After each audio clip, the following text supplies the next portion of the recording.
Hello everyone, welcome to this week's edition of Telegraph Herald More Than the Score. I'm your host Steve Ortman. Alongside me this week, Brenden West. Yeah, you know good what to that be means? back. You know what that means? It means it's state volleyball season, Steve Ortman. So, I was thinking ready. sucky episode, but It's never a but no, you're right. It's never a bad episode when we're talking about volleyball. By virtue of the fact that you are talking about state volleyball, there's no way this could be a bad episode. So on that note, Dubuque Wahlert. Dubuque Wahlert, number 20. 20 championships for that program. It was already a state record going into last week, but here again, they're adding on to that, getting that milestone 20th state championship, and guess what? Big surprise, Aaliyah Carter goes off again. She had 27 kills in the final as Wahlert defeated Cedar Rapids Xavier in 4 sets. Aaliyah Carter, the all-tournament team captain once again, and once again for a second year in a row, the media was just all over her. So we were able to catch up, and she had quite a performance. What's a three-peat mean to you guys? I mean, that's the goal, but to get it done, it's got to feel pretty cool. Yeah, it feels great, doing it with that team too. It just feels amazing. How'd you guys feel, knowing that Xavier? I mean, does it make it a little harder, or is it not, or is it a little bit easier to prepare for something like that? Yeah, it was easy to prepare, but you never know what's going to happen just because they played us at the beginning of the season, they won. Then we played them at the last part of the season, and then we won. So it was just whoever comes out on top at this point. What is it about the state tournament that just helps you kick it into that extra gear? I feel like it's just all the energy coming from the team and the stands and my parents, just all the energy just comes towards our court. Did you guys feel that you were, kind of peaking at the right time heading into the tournament, and then that just kind of carried you, to the state title? Yeah, definitely. At the beginning, we would get them in a hole, and I feel like that really just pushed us and gave us momentum. What does Coach Beeves do in the playoffs, or does she do anything differently in the playoffs that maybe she doesn't necessarily do in the regular season? I feel like she does everything for every game. It was a regular game, and she does the same things, and it just helps us out a lot. Is there any special meaning for you, not just with a three-peat, but the fact that this is 20 championships now for this Wahlert program? That's pretty incredible. I mean, yeah, it's incredible. It's crazy, honestly. It just feels so good, and we're so blessed that we get the opportunity to come here, and it's the 20th one. And joining Aaliyah Carter on the 4A all-tournament team was Carolyn Conlin. She had another sensational performance with 13 kills in the final.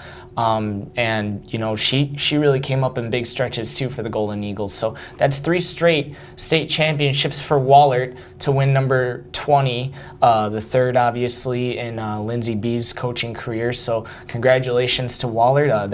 It's a phenomenal feat for them. Yeah, now this Wahlert team graduated some key components from last year. Now I know, of course, you're talking to Leah Carter, one of the best players in the state. But what was it about this team that was able to kind of get back to that level and succeed once again? I guess what I would say about that is the coaching, I think, really helped. Lindsey Beeves, even though this was kind of a new roster and everything, she kind of went about these playoffs the same way that they've gone about the last 2 playoffs, and that was by establishing the middle. I mentioned Conlin, who made the all-tournament team. Grace Lucan also came up with some huge points for Wahlert during this run.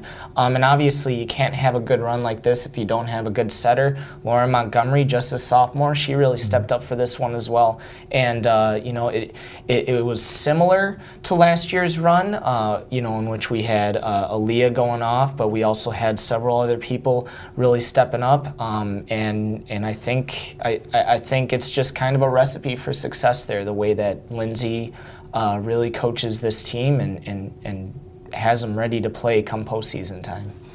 Now, I know I don't want to call you an expert, but you're pretty knowledgeable. You've been working really hard here on a Wahlert volleyball book that's going to be coming out here next year. Yeah. So now this Golden Eagles program, they've won state championships in the 70s. And the 80s. 90s, and 2000s. Every decade just keeps going and going.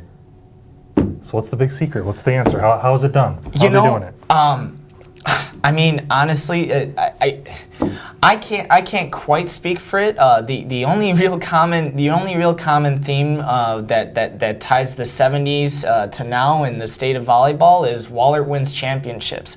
I think a big reason for why this program has had such phenomenal success, a lot of people would say, goes back to Tom Keating. He got into this program in the early 80s and was able to just sort of revolutionize certain things about the sport. And then when he left, he just kind of handed it over to people that consider him a mentor. Julie Kiefer took the reins from him in 2004, won back-to-back state titles. That was part of a stretch of 6 straight for Wahlert.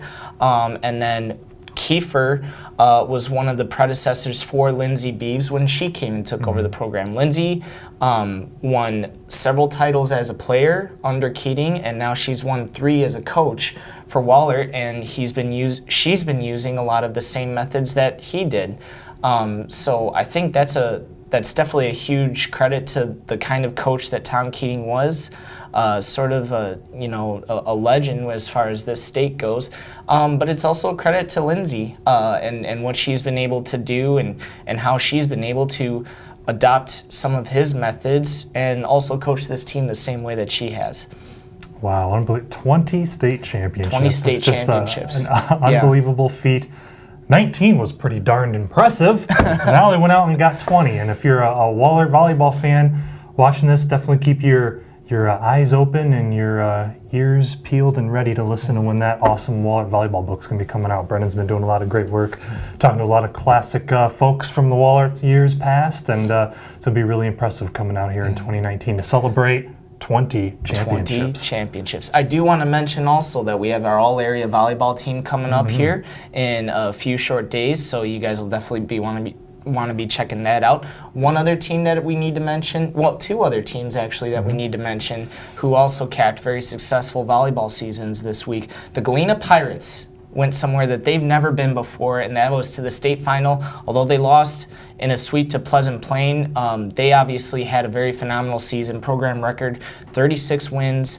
Again, their first time ever going to state, so congratulations to them. And then Dyersville Beckman going to back-to-back state tournaments for the first time since the early 2000s. They kept their season in the semifinals, losing to Unity Christian in 4 sets, but there's not a whole lot that Dyersville wants to hang its head on. They had a phenomenal 44 win. I repeat, 44-win season for the Blazers. So lots of great volleyball being played in this area, and it's going to be reflected in that all-area team for sure. Yep, that's coming up this weekend, telegraphherald.com as well as in the print edition. Another note on Galena. I remember seeing this past weekend in the story. They played Nashville in the semifinals. They won the second set 25-2. Yeah. That is the biggest victory in state history in Illinois, 25-2. Unbelievable. I tell you what, Steve, I've watched a ton. I mean, a ton of volleyball over the years, and I have never, whether it was at state, it doesn't matter whether it's Wisconsin, Illinois, or Iowa, I've never seen a score that lopsided, ever. I mean, it was pretty darn incredible, and I've seen some lopsided scores. Yes, some excellent volleyball in the area here this season. Brenden will wrap it up with our all-area volleyball team this weekend. Keep things ready for, it's a Thanksgiving tradition. Next Thursday, we'll have the all-area, Telegraph Herald all-area football team revealed for your Thanksgiving meal that day. It'll be, it's always a classic tradition here at the Telegraph Herald doing the all-area football team, and that comes out on Thanksgiving Day, so we'll have that for you. Also, More in the Score also comes out on Thanksgiving. It'll be a very special Thanksgiving edition of More in the Score. Holy balls, is there a turkey in here? I'm out of here, man. Well, I guess that does it for this week's edition of More Than the Score. Be sure to keep your eyes peeled for the next couple weeks here. I'm Brenden West. This is Nobody, and thanks for watching. It's biting my leg!